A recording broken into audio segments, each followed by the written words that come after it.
प्रिय बच्चों, आज यूपी बोर्ड कक्षा 12 हिंदी काव्यांजलि के अयोध्या सिंह उपाध्याय हरिऔध द्वारा रचित पवन दूतिका पाठ का अध्ययन करेंगे। पिछले वीडियो में हमने 1 से 8 तक के पद का संदर्भ व्याख्या जान चुके हैं। अभी हम 9, 10, 11 पद का व्याख्या जानेंगे। सभी बच्चे ध्यान से सुनेंगे। यह पाठ यूपी बोर्ड के लिए बहुत ही महत्वपूर्ण है और बहुत ही आपको सरल भाषा में इस पद का व्याख्या बताया जा रहा है। पाठ का नाम है पवन दूतिका। इस पाठ में राधा श्री कृष्ण के बारे में वर्णन है। राधा श्री कृष्ण से अथाह स्नेह करती थी और श्री कृष्ण के मथुरा जाने पर राधा श्री कृष्ण के प्रेम वियोग में व्याकुल है और वह हवा के माध्यम से, पवन के माध्यम से अपनी खबर श्री कृष्ण के पास मथुरा भेज रही है। तो पीछे हम लोग बहुत जान चुके हैं कि राधा हवा को बहुत संदेश देती है कि आप मेरी खबर को लेकर मथुरा जाओ और रास्ते में तुम्हें बहुत दुखी लोग मिलेंगे, लज्जाशील स्त्री मिलेंगे, खेत में काम करते हुए किसान मिलेगा। तो सभी को सुख देते हुए आपको आगे मथुरा की ओर बढ़ते जाना है। तो अब आगे 9वां पद में देखिए क्या बताया गया है।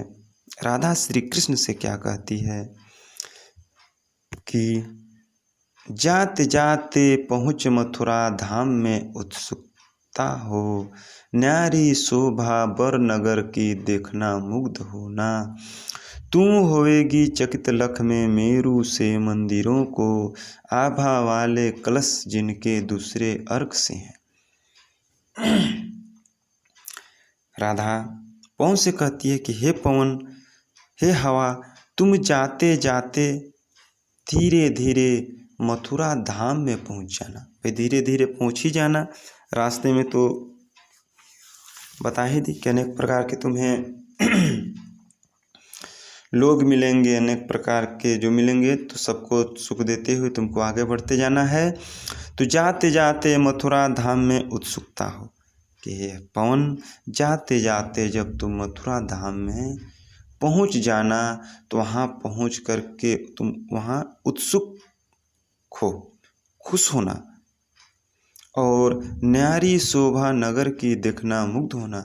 और वहाँ की न्यारी शोभा, मथुरा धाम की जो न्यारी न्यारी प्यारी प्यारी उसके यहाँ की जो शोभा सुंदर स्थान होगा उसको देखकर तुम मुग्ध होना।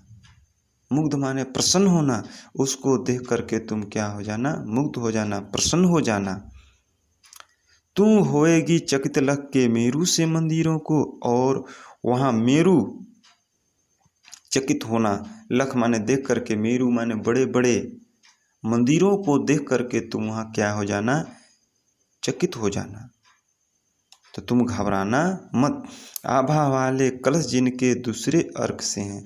और आभा वाले मतलब एकदम सुंदर सुंदर कलश वाले बहुत बड़े बड़े वहाँ तुम्हें मंदिर भी मिलेंगे, जिसे देखकर तुम क्या हो जाना? मुग्ध हो जाना, चकित हो जाना। तो राधा जी का कहना है कि तुम चकित होकर के वहीं भूला मत जाना। तुमको मेरी खबर को लेकर के राधा कह रहे हैं श्री कृष्ण तक पहुंच जाना है। तो बड़े बड़े मंदिरों मिलेंगे तो उसमें क्या क्या कैसे लोग करते होंगे उस आगे बताया गया है कि देखिए पूजा समय मथुरा मंदिरों मत जाना।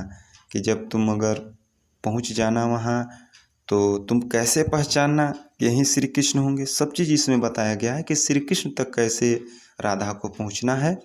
कि देखे पूजा समय मथुरा मंदिरों मत जाना। कि देख कि तुम जिस समय पूजा के समय पर पहुँचना था, सुबह पहुँचना, तो मथुरा के मंदिरों के बीच जाना। तो मथुरा के मंदिरों के बीच जाना और नाना वाद दो मधुर स्वर की मुग्धता को बढ़ाना। तो वहाँ अनेक प्रकार के वाद्य यंत्र बज रहे होंगे, ढोलक, हारमोनिया, ताल, मृदंग और अनेक प्रकार के बाजा बज रहे होंगे।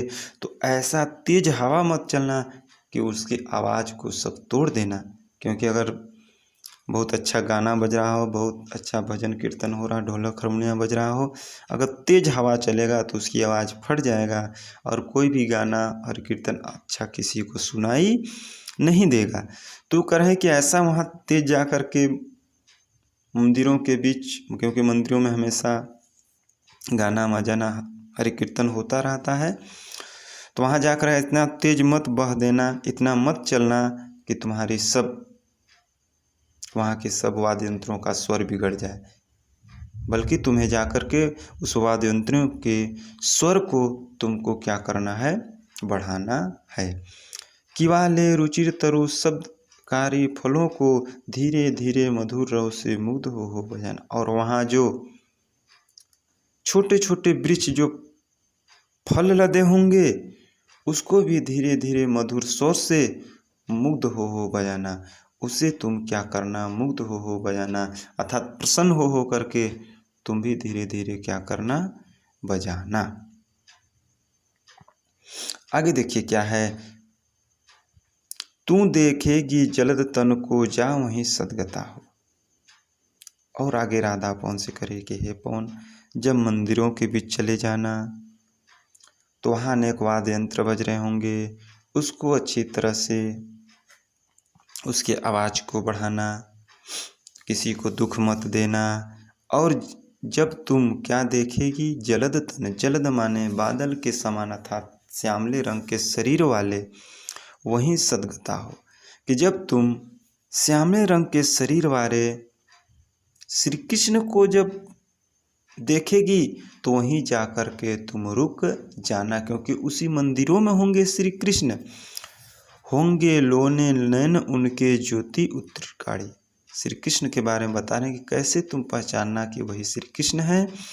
तो लोने नयन उनके ज्योति उत्तरकारी, लोने उनके नयन माने आँख, उनके आँख बहुत ही सुंदर होंगे और उनके आँखों से ज्योति प्रकाश फैल रही होगी, यानी इतने वे सुंदर होंगे कि उनके आँख की बनावट बहुत सुंदर है और उनके आँख से ज्योति प्रकाश फैल रही होगी।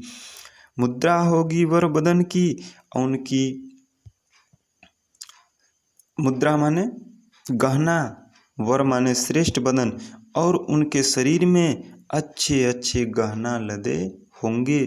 मूर्ति सी सौम्यता सी, और वह मूर्ति के समान शांत स्वभाव से बैठे होंगे, या मूर्ति के समान बहुत सुंदर और शांत स्वभाव से बैठे होंगे। तो समझ जाना कि वही श्री कृष्ण हैं।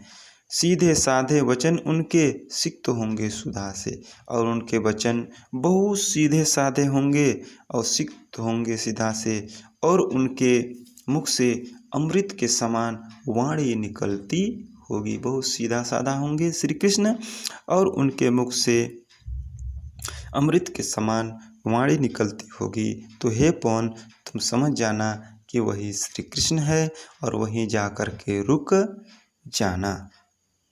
तो प्यारे बच्चों, मैं जा रहा हूँ, सभी को बहुत अच्छा से समझ में आ रहा होगा। तो संपूर्ण वीडियो को अवश्य देखिएगा, और जो बच्चे नहीं देखे हैं पिछले वीडियो भी देख लें। आज इतना ही, फिर मिलेंगे अगले वीडियो में। तब तक के लिए धन्यवाद।